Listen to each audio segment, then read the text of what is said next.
Hi guys, welcome back. In today's end of year video, I'm going to be sharing with you my picks for the best books of 2019 targeted at an adult audience in 19 different categories.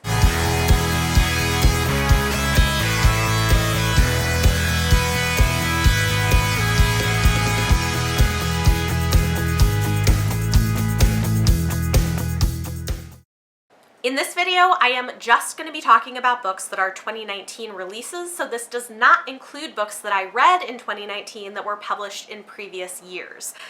We're going to get into the categories, and I'm going to try to move relatively quickly through these books because there are a lot of them to talk about, but I'm really excited to share my picks with you. One other thing to note about this is that I did not allow a book to win in more than one category, so in some cases, although there are books that could have won in multiple categories, I switched the book that I was going to talk about. Perhaps unsurprisingly, my pick for the best fantasy novel of 2019 is The Starless Sea by Erin Morgenstern. I absolutely adored everything about it. It is definitely a slower moving book that doesn't work for everyone, but it was just amazing. It has a more literary feel to it, and it is really a love letter to storytelling in all of its different forms. I do have a complete review for this book available, which I can link up above if you want to hear more of my thoughts. In full disclosure, I did not read very much science fiction targeted at an adult audience in 2019, and one of my favorites I decided to put in a different category, but my pick for the best sci-fi novel of 2019 is Star Marque Rising by Shami Stovall. This one was actually published by a small indie press, and it's a book that I was sent for a review from the author, but I really enjoyed it. I had a very good time with it, and I think that a lot of sci-fi fans would probably get a kick out of it. My pick for the best contemporary romance of 2019 is Well Met by Jen DeLuca. I loved this so much. It's an adult romance set at a Ren fair, and it was just such a good time. My pick for the best adult fantasy romance of 2019 is a book that isn't actually part of the romance genre, but I think it sort of fits this category, and it's a book that I really wanted to talk about because I loved it a whole lot. This is Gods of Jade and Shadow by Silvia Moreno-Garcia. It is set in Mexico during the Jazz Age, and it follows a young woman who accidentally wakes the god of death and has to go on a quest to figure some things out and save the world. You know, low stakes. It's really great, and this could also probably be a pick for best historical fiction, but I'm putting it here. Go read it. My pick for the best adult historical romance of 2019 is Rebel by Beverly Jenkins. I have come to love Beverly Jenkins this year. Her books are always so amazing. They're really heavy on the history and also have great romances in them. This one is set in New Orleans after the Civil War, and it's just really fantastic. My pick for the best adult contemporary novel of 2019 is One Summer in Paris by Sarah Morgan. I have really come to love Sarah Morgan this year, and I think this might be one of my favorites of hers that I've read this year, although all of them are really great. This is obviously set in Paris, and it is about the power of friendship, it's about love, and it follows two women in very different stages of their lives. I just loved it. I thought it was beautiful.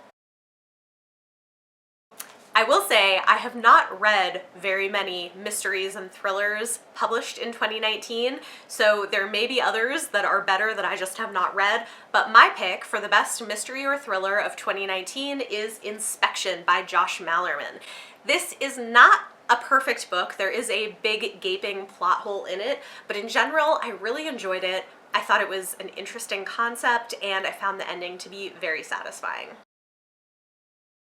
This was a really tough category to decide on, but my pick for the best adult debut novel of 2019 is The 10,000 Doors of January by Alix E. Harrow. This is an adult portal fantasy set in the United States during the early 1900s. I really loved it. I thought the writing was beautiful and the thematic content was really, really rich. I think it is a very promising debut, and so this is my pick for the category. I have also not read a whole lot of horror published in 2019, but my pick for this is a novella. This is In the Shadow of Spindrift House by Mira Grant. This is set at a house next to the sea and is definitely kind of creepy. It's not terrifying, but for sure creepy. Continuing on with categories I have really not read much of this year, my pick for the best poetry of 2019 is Much Ado About Mean Girls by Ian Doescher. I thought this was super entertaining. I like Ian Doescher. He does these Shakespeare mashups where things are written in iambic pentameter with some Shakespearean language mixed in, and this is a retelling of Mean Girls, and it's really fun.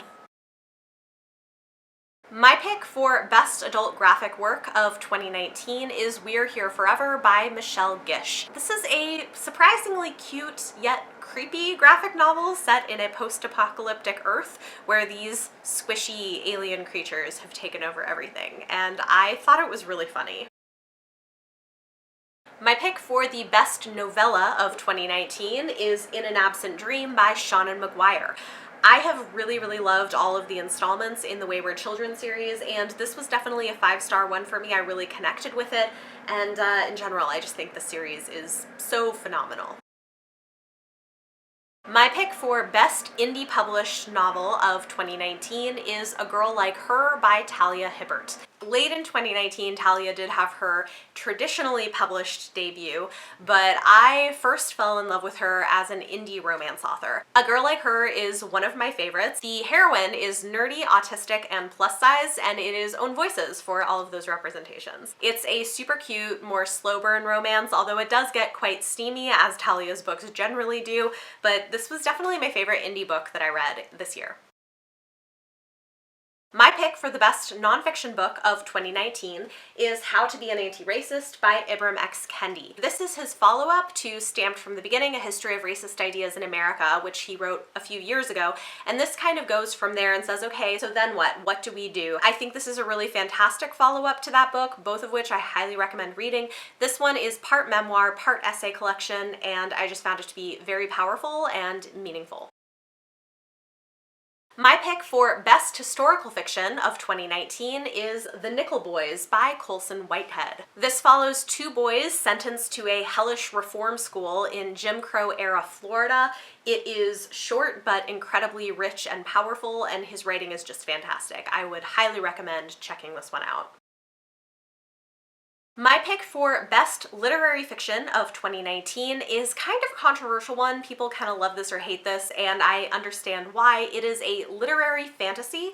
This is Black Leopard Red Wolf by Marlon James. I did not necessarily enjoy the process of reading most of this book, but I think it is kind of brilliant. I do have a standalone, in-depth, non-spoiler review of this, which I will link up above if you want to hear more of my thoughts on this, but I do think that this is a brilliant work of literary fantasy. I don't think it was necessarily sold correctly. It was being pitched as an African Game of Thrones, and that's not really what this is. And it does have a lot of very dark, intense, heavy content throughout it. So it wasn't necessarily a fun book, but one that I think is really well executed and valuable in a variety of ways. My pick for the best adult sci-fi or fantasy novel with LGBTQIAP+ representation is Gideon the Ninth by Tamsin Muir. This is one that has been very polarizing. People seem to either love it or hate it, and I really fell in love with it. It has been pitched as lesbian necromancers in space. It also has a very snarky heroine, a lot of body horror, and a closed circle murder mystery. I really fell in love with it, and I can't wait to continue on with this series. My pick for the best adult contemporary novel with LGBTQIAP+ representation of 2019 is Red, White, and Royal Blue by Casey McQuiston. While this was not one of my favorite books of the year, I really appreciate what this book does in terms of bisexual representation. I think that element of it is done so amazingly, and I love that this has been a breakout hit. It's a debut that a lot of people didn't think could be published, and it's done really well. This features an enemies to friends to lovers romance between the first son of the first female president of the United States and the British prince. I did really enjoy this, and I think it does such a great job with the representation.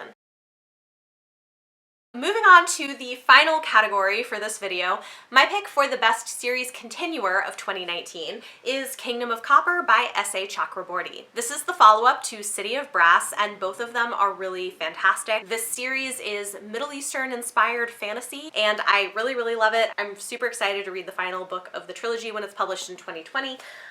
Yeah. Really recommend the series. Okay, so there you go. Those are my picks for the best of 2019 in 19 different categories. Talk to me in the comments down below. Let me know any of your thoughts or feelings on any of the books that I talked about today. Do you agree with me? Do you disagree? Would you have different picks? Obviously, in some categories, I have read more to choose from. These are just from books that I have personally read than others, but yeah, I think all of these are really great books that I've talked about. And for your question of the day, let me know some of your picks in one or more of these categories. If you guys like this video, give it a thumbs up, subscribe if you want to see more. Thank you so much for watching, and I will see you next time.